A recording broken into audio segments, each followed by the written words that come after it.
Hello everyone, আসসালামু আলাইকুম। আপনারা সবাই কেমন আছেন?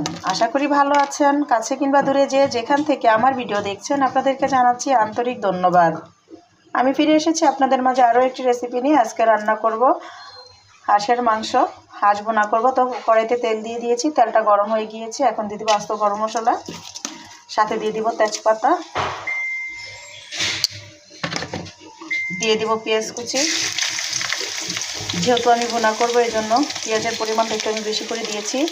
পেঁয়াজটা ভেজে নিব। পেঁয়াজটা ভাজা হয়ে গিয়েছে, দিয়ে দিব আদা রসুন বাটা।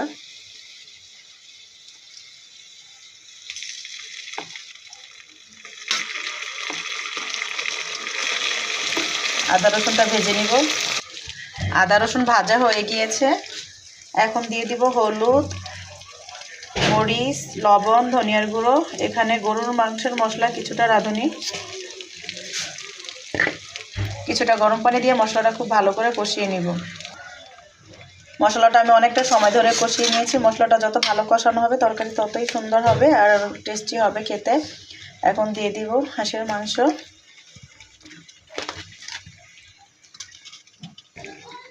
দিয়ে দিব কিছুটা জিরা বাটা। নেড়েচেড়ে মশলাটা মিশিয়ে নিব। নেড়েচেড়ে মশলাটা মিশিয়ে নিয়েছি মাংসের সাথে। এখন আমি ঢেকে দিব, অনেকটা সময় ধরে কষিয়ে নিব। তো আমি কোনো পানি দিইনি, এমনিতে অনেকটাই পানি উঠে গিয়েছে।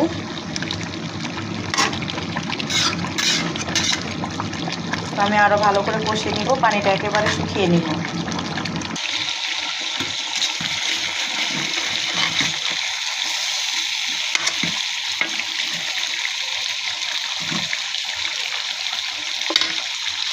অল্প আছে, আমি অনেকক্ষণ সময় ধরে খুব ভালো করে কষিয়ে নিয়েছি। মাশাআল্লাহ, দেখেন এতে কতটা সুন্দর হয়েছে কালার। এখন দিয়ে দিব কিছুটা গরম পানি ঝোলের জন্য। তো ঝোলের পানি দেওয়া হয়ে গিয়েছে। অনেকটাই হয়ে গিয়েছে। এখন দিয়ে দিব গরম মশলার গুঁড়ো, জিরা, গরম মশলা, অনেক ধরনের মশলা একসাথে আমি শুকনো খোলায় ভেজে ব্লেন্ডার করে নিয়েছি। মিশিয়ে নিব। হয়ে গিয়েছে, এখন পরিবেশন করে নিব।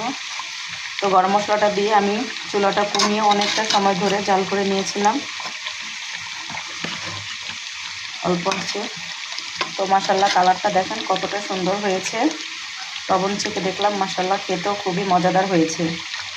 তো আমি সাধারণ